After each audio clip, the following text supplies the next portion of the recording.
Il est 7h14, c'est l'heure des experts d'Europe 1. Thomas Soto. Les experts d'Europe 1 avec, comme chaque matin avec vous autour de la table, Alex Taylor qui nous parle d'Europe. Good morning Alex. Alors ce matin c'est Kalimera, bonjour en grec, avec un sourire très cher. Avec un sourire très cher. Ouais, Axel de Tarlet qui zoome sur l'écho et qui va nous parler de la guerre Ubisoft-Bolloré. Alexandre Carra qui nous dit que Lionel Jospin est certes discret mais toujours bien présent dans la vie politique. Et Anne Le Gall qui innove. À tout de suite. Bonjour à tous. Bonjour Thomas. Kalimera. Axel de Tarlet, on commence donc avec vous et cette guerre qui est vraiment déclarée entre d'un côté le patron d'Ubisoft et de l'autre Vincent Bolloré. Alors Ubisoft, on le rappelle, c'est le champion français des jeux vidéo et son patron dénonce aujourd'hui l'agression de Vincent Bolloré. Ce ne sont pas des mots qu'on entend en général dans le monde des affaires. Exactement. Alors Ubisoft, c'est un succès planétaire. C'est le numéro 3 mondial des jeux vidéo avec des reconstitutions historiques fantastiques qui vous plongent, vous savez, dans l'univers de la Révolution française ou de la Révolution américaine. À la base, c'est une entreprise bretonne créée il y a 30 ans à Rennes par 5 frères, les frères Guillemot. Et aujourd'hui, donc, c'est, on peut dire, la fierté française des jeux vidéo. Et surprise, il y a 15 jours, le 14 octobre, sans crier gare, Vincent Bolloré annonce qu'il prend 6% du capital, qu'il achète en bourse, 6% du capital d'Ubisoft. Ubisoft fait part de son étonnement. Boum, la semaine dernière, Vincent Bolloré monte à plus de 10% et il devient le premier actionnaire d'Ubisoft devant la famille historique, les frères Guillemot, qui ne contrôlent que 9% du capital. D'où ce matin, cette interview dans Les Échos, le patron d'Ubisoft, donc Yves Guillemot, parle d'agression de Vivendi. Voilà. Bon, évidemment, la question qu'on se pose, c'est est-ce que Vincent Bolloré peut prendre le contrôle d'Ubisoft ? Mais évidemment, il en a les moyens. Et c'est même sa technique, j'allais dire. Vous savez, Vincent Bolloré, que fait-il ? Il monte dans l'entreprise tout doucement au début. Ensuite, il demande une place au conseil d'administration. Et ensuite, il fait la loi. C'est ce qu'il a fait chez Havas. C'est ce qu'il a fait chez Vivendi. C'est comme ça qu'aujourd'hui, il contrôle Canal+. D'où cette inquiétude chez Ubisoft, qui dénonce à la fois la méthode. Yves Guillemot, dans Les Échos, dit aujourd'hui, on n'entre pas dans une société en cassant la porte. Et puis sur le fond, Yves Guillemot, le patron d'Ubisoft, dit que la clé du succès, c'est l'indépendance. C'est comme ça qu'on est créatif. Alors évidemment, tout le monde a en tête le psychodrame Canal+, qui c'est vrai est un peu en désordre en ce moment. Alors pour sa défense, Vincent Bolloré explique qu'en fait sa stratégie, c'est de fédérer les talents français, que ce soit dans la musique, dans la production, dans la télé, dans les jeux vidéo, pour mieux les porter à l'international. Il y a une stratégie industrielle grâce à la puissance de Vivendi.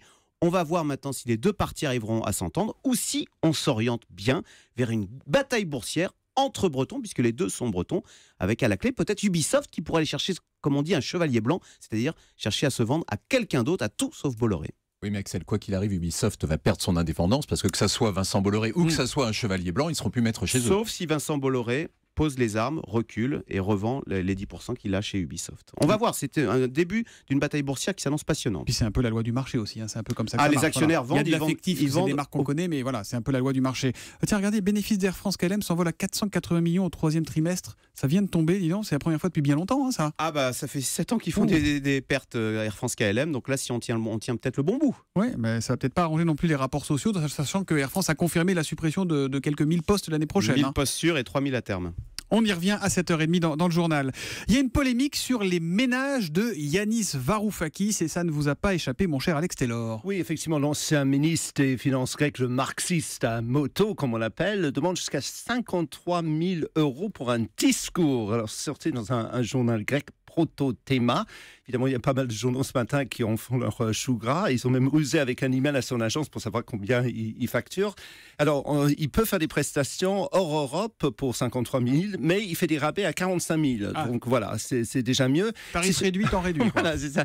Surtout les Italiens qui ne sont pas contents ce matin parce qu'il a participé à une émission politique de la RAI en septembre dernier et ça a coûté à la RAI, c'est sorti ce matin, 24 000 €. À la télé publique, qui a payé 24 000 € pour entendre Varoufakis. Et juste en plus pour 20 minutes, donc ça fait cher la seconde, titre La Stampa ce matin, qui cite un député de Forza Italia qui exige qu'on saisisse immédiatement la commission de la vigilanza de la RAI, dit que c'est scandaleux, celui qui a mené la Grèce, que dis-je, l'Europe jusqu'au bord du précipice s'enrichit sur le dos des contribuables italiens. Donc il y a plein de réactions comme ça. Que répond l'accusé et que dit Yanis Varoufakis ? Il a répondu sur son blog en totale transparence. C'est vrai, quand on lit ça, c'est un peu moins choquant parce que depuis 2 mois, il a fait une vingtaine de conférences, dit-il, sans être payé du tout. Par exemple, il est venu en France à Frangis, par exemple, et juste tous les frais. Arnaud Montebourg n'a pas payé. Oui. Voilà, donc juste deux Même émissions. pas une petite commode habitat, non, parce qu'il travaille, non, rien. Ah, Ok. ça, On c'est vérifiera. pas dit dans le blog. Alors, juste deux émissions, il était payé, dont celle de la RAI, et j'apprends un peu avec stupeur que c'est vrai qu'il a participé à une émission Question Time de la BBC il y a 2 semaines, et là, rien du tout non plus, et il a voyagé en écho, contrairement à la RAI où c'était en business. Je le cite. Les médias ou bots de la Troïka ne cessent de vilipender mes aventures. Vos efforts crasseux ne font que prouver la menace que constitue toujours pour vous l'espoir du printemps d'Athènes. Ah, il a gardé sa fougue, Ah, Yanis il Varoufakis. Il se défend. Son hein. anglais est un peu vieillot, c'est très charmant de lire. Il voulait un peu sortir de l'euro, mais il aime bien en avoir dans sa poche, en fait, en résumé. Hein, Yanis c'est vous qui le Varoufakis. dites. Voilà. Non, j'ai rien Non, dit. mais c'est vrai que quand on ajoute tout ce qu'il a fait, 20 conférences, si vraiment il est payé 0 pour ça, s'il a fait 2 conférences, enfin, Après, ça se quand fait même très beaucoup, les bien. conférences payées Ouais. chez les politiques. Faut pas Et non quand plus on est être, ministre, hypocrite, il voilà. a été viré par Tsipras. Il est plus Pour ça, ministre, donc il doit rien à personne, il doit Nicolas gagner sa Sarkozy vie. est Mais beaucoup quand mieux même. payé. Merci Alexandre Cara qui s'est encore fait un ami en une phrase. Alexandre, tiens, on va parler politique avec vous. Ça va faire bientôt 1 an maintenant que Lionel Jospin a fait son entrée au Conseil constitutionnel. Et il se dit que peut-être il serait bien, Lionel Jospin, à la présidence des sages, à la présidence de ce Conseil. Oui, Thomas. Et puis, il a un supporter, et pas n'importe lequel, puisque c'est Jean-Louis Debré, l'actuel président, qui verrait bien Lionel Jospin lui succéder. Il faut dire que le Chiracien ne tarit pas d'éloges sur l'ancien Premier ministre. Pour lui, c'est le meilleur élément du Conseil constitutionnel. Et c'est vrai que Lionel Jospin est un sage studieux. Il arrive tôt le matin, il part tard le soir. Il a même recommencé à étudier le droit. Alors, quand on l'interroge, évidemment, Lionel Jospin, lui, dit niette, parce qu'il considère qu'il est aujourd'hui trop vieux pour devenir président du Conseil constitutionnel. Lionel Jospin qui est aussi très discret, hein, on ne l'a pas entendu s'exprimer depuis son entrée au Conseil constitutionnel. C'est vrai, Thomas. Quand on l'appelle pour le solliciter, pour l'inviter, il nous dit « je ne parlerai pas tant que je serai un sage ». Exactement, mais il n'en pense pas moins. Hein. Quand il parle à ses proches, il ne ménage pas ses critiques sur l'Élysée et même sur François Hollande, dont il dit qu'au-delà de la déception politique, il y a une déception personnelle. Selon lui, François Hollande a changé.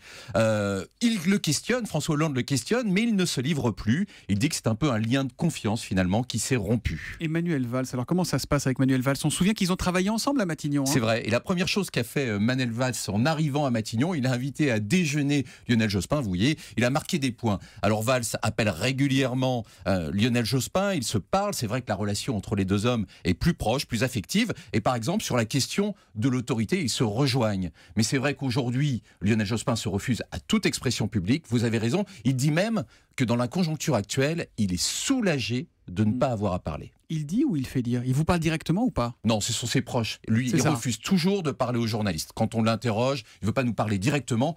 Mais en revanche, effectivement, il voit beaucoup de gens, tous ses anciens ministres notamment, qui ensuite vous racontent un peu les conversations. Il a gardé des fidèles, Lionel Jospin. On innove à présent avec vous, Anne Le Gall, et on passe à table. Retrouvez l'innovation du jour avec EDF. Anne, vous nous dites ce matin qu'on va pouvoir manger sur le pouce plus facilement dans les années qui viennent. Oui, parce qu'on devrait pouvoir à l'avenir préparer du chocolat chaud ou se préparer une soupe instantanée en jetant l'emballage directement dans le bol avec la poudre. Il est possible aussi qu'au moment des pique-niques ou des apéros, eh bien, on puisse manger les couverts en plastique, manger les verrines à la fin. Ça va mieux. Tout ceci fait... Non, c'est très sérieux. Tout ceci fait partie des projets sur lesquels travaille la start-up Lactis, qui est basée à Saint-Étienne. Start-up qui a réussi à mettre au point un plastique comestible qui fond dans l'eau et qui se dissout donc au contact de la salive, ce qui permet aussi d'imaginer du coup des films alimentaires dont on pourrait emballer les burgers ou les sandwichs, films alimentaires qui permettront donc de manger proprement en toutes circonstances. On mange le plastique. Pour éviter, voilà, on mange le plastique, ça évite que le ketchup, la salade ne sortent et n'aillent sur la chemise. Mais il est évidemment pas en plastique et en pétrole, j'imagine, cet emballage-là. C'est quoi? C'est des algues?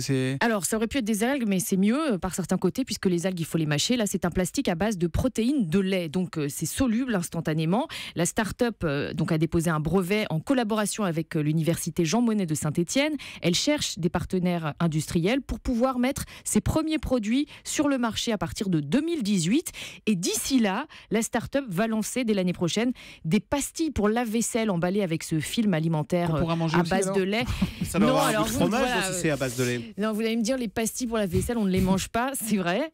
Sauf que là, c'est beaucoup plus écologique que les pastilles classiques emballées par un film hydrosoluble, puisque ce film, normalement, est fabriqué par des dérivés de pétrole, qui est donc plus polluant que le Ça lait. donne pas quand même très envie, et la gastronomie dans tout ça. Hein. Ah, c'est ça. Hein. Ah, mais c'est un petit service. Alors, à la en limite, plus. on mange l'emballage, on n'a même plus besoin de manger ce qu'il y a dedans. Puis il faut un autre emballage pour protéger Il y a l'emballage les qu'on deux. mange, sinon il va être sale. Enfin bon, c'est sans fin. On en reparlera. L'innovation et les experts d'Europe 1 qui reviennent demain à 7h15. À demain les amis.